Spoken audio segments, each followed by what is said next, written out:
Get ready for a fantastic finale. But first, let's start off with what TEDx actually is. If I were to describe TEDx, I would relate it to brainstorming sessions with an intellectual spark.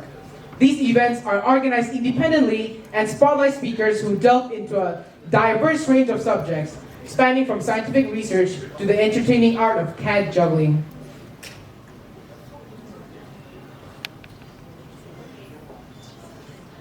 Okay, so we have Asha from 10i who will be discussing confidence over cringe. So she's speaking from her personal experiences, giving us her intricate insights. So we've all had those cringe-worthy moments, but Asha will guide us on a journey towards self-confidence with humor and grace.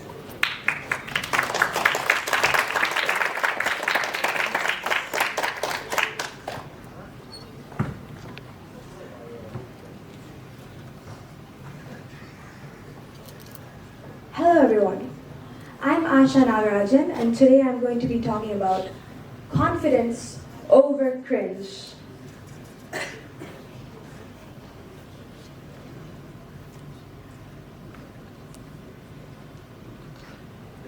Now, before starting, I want to ask you all a question. Have you ever had that moment where you're like maybe trying to sleep or you're doing something and then this random thought just gets in your mind about something super embarrassing you did probably like, I don't know, 5 years ago? And you feel this sudden urge to just go back in time and stop yourself from doing this mistake, from doing this embarrassing thing. Well, that's because you are cringing at yourself. So instead of cringing at these moments, we can actually use these moments to grow up and use it for personal growth. Now let me start off with an example. When I was young, like in a 6th grader, I was having school holidays and my mom would bring me to university with her. And this place was just filled with students. They looked so determined. And then I was just this young kid out of nowhere going into this university. And I was chilling in this university cafeteria, and that's when I spotted it. The vending machine. You may ask why I'm talking about this. Well, I thought this was the perfect moment to blend in with the big kids. I thought that was a good idea. I don't know what made me think that in the past, but so I went up to the vending machine with my pocket full of coins, holding it in a university, and going to this vending machine. And I'm assuming you all know how vending machine works, right? Well, first you put the coins in, and then you select your snack of choice, and then it falls down. Well, it was not the same in my case. My output was not the snack, my output was disappointment. Because this is what happened. It just got stuck over there. And I did something that you probably shouldn't do. So I did what the university pro student would do. And I started shaking this vending machine. Please don't do that, I don't recommend doing that. So I started shaking it. And the students around there, they just started looking at me like, what is this girl so tiny and what is she doing in this university?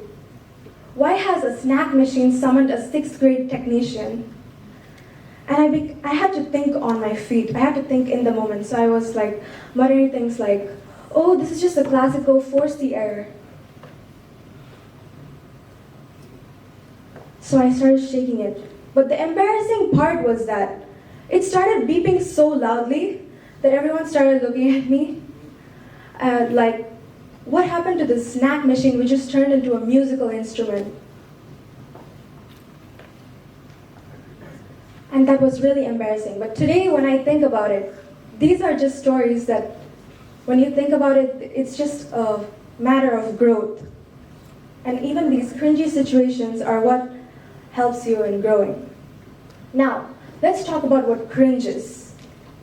According to the Cambridge Dictionary, cringe is something very embarrassing. It's that feeling when you start to feel self-conscious and start to think, oh, what will they think about us? Oh, what will they think about us? What are they judging us? Now let's talk about embarrassment. Because if you want to get over embarrassment, you need to understand what embarrassment is and why we feel embarrassed. Embarrassment is the feeling we get when we get self-conscious about what others perceive us as. It's basically when we do this embarrassing thing and others perceive us in a certain way.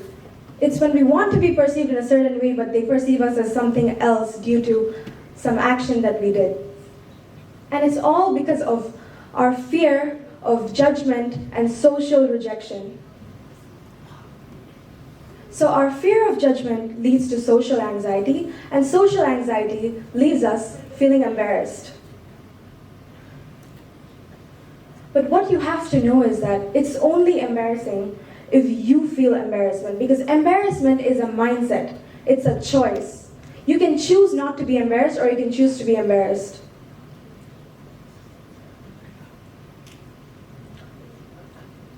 Now,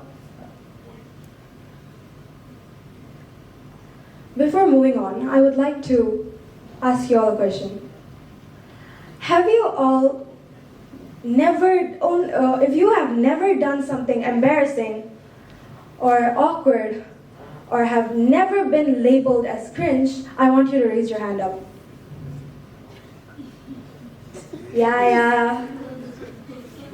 Okay, so what I'm trying to say by this is that embarrassment is universal. So everyone goes through embarrassment at some point or another. We have to go through this because it's unavoidable. And the second point to how to get over embarrassment is that people don't care about you as much as you think they do care about you. Because most of the time, people are either worried about what other people are thinking about them, or they have their own things to do. And there's this really popular thing going on that I'm the main character thing in social media. Yes, you may be the main character in your life, but not in others' life. You're just a secondary character in other people's life.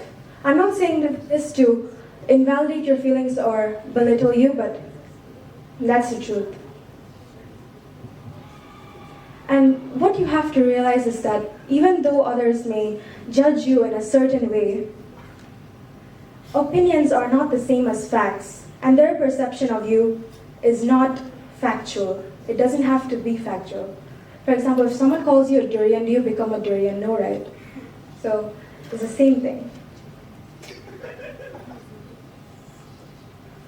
Next, know that people forget. Imagine today I did something embarrassing. Imagine I was walking on the stairs and then I just tripped and then fell. You'll remember today. You'll remember maybe next week, maybe next month, maybe next year. But eventually you will have to forget this.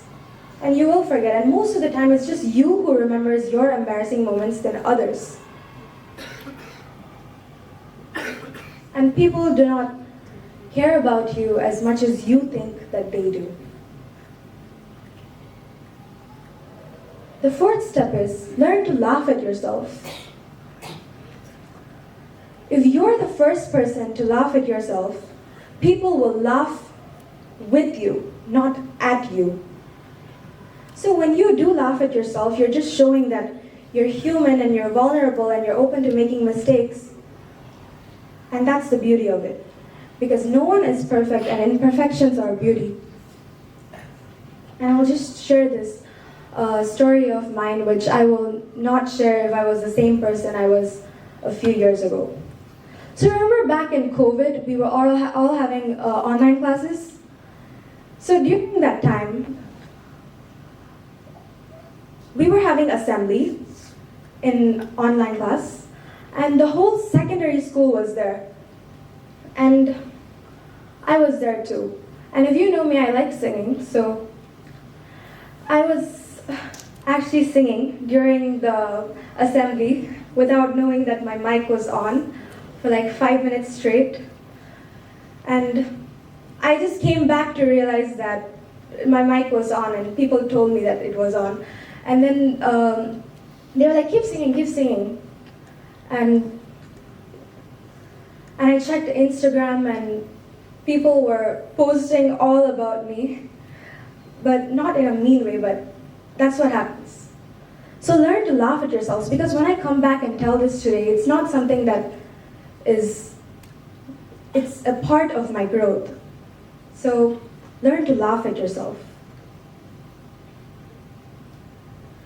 The fifth point is a 4-word formula to get over embarrassment. So imagine you do something embarrassing.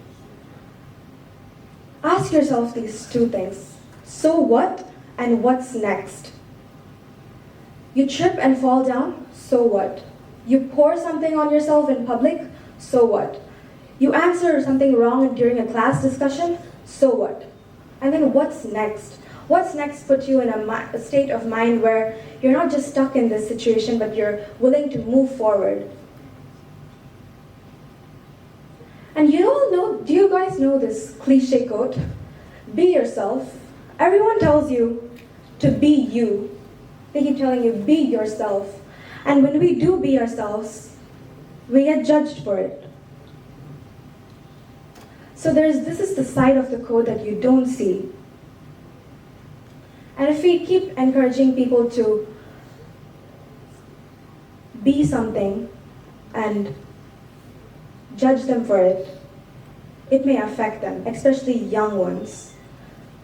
But regardless of what other people say, continue to be yourself. This is the usage over time of the word cringe. As you can see, the usage of this word has significantly increased. Because anything these days that you don't like is automatically labeled as cringe. But what is cringe? Why is everything cringe?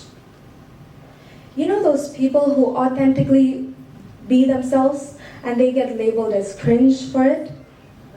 I always found those people inspiring, and I wanted to be friends with people like that, because they are not afraid to be who they are, regardless of being judged for it by other people.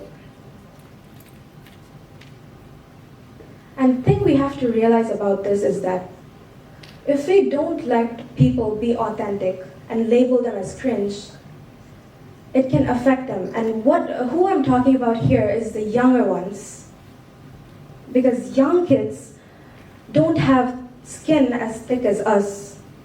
So they may stop doing what they actually love and change just because they're being labeled as cringe. So, what is cringe? It's this voice inside us that is bullying us, that it's these internalized voices that are bothering us. And you shouldn't be the one to give that voice to some other kid. As members of the society, what can we do?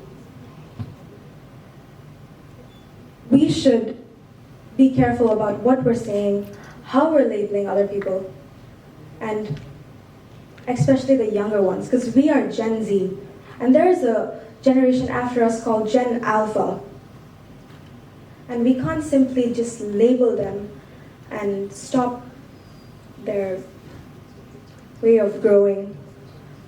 Cultures like this, which is the cringe culture.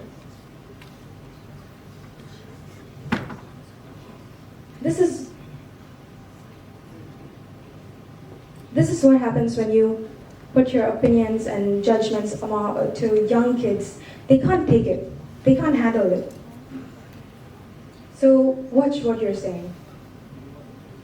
And the change starts with you.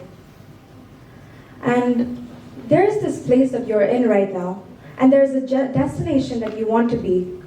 And between this, there is a lot of experiences, which includes embarrassment, which is unavoidable. You can't just get from here to here. You have to go through the process, and that is the beauty of it. And the beauty is always in the process. So remember that it's a journey, not a destination. And if you ever self-sabotage yourself by asking yourself, oh, what would they think of me? Search up galaxy images and just realize how you're just a tiny dot in this huge, ever-expanding universe. Thank you.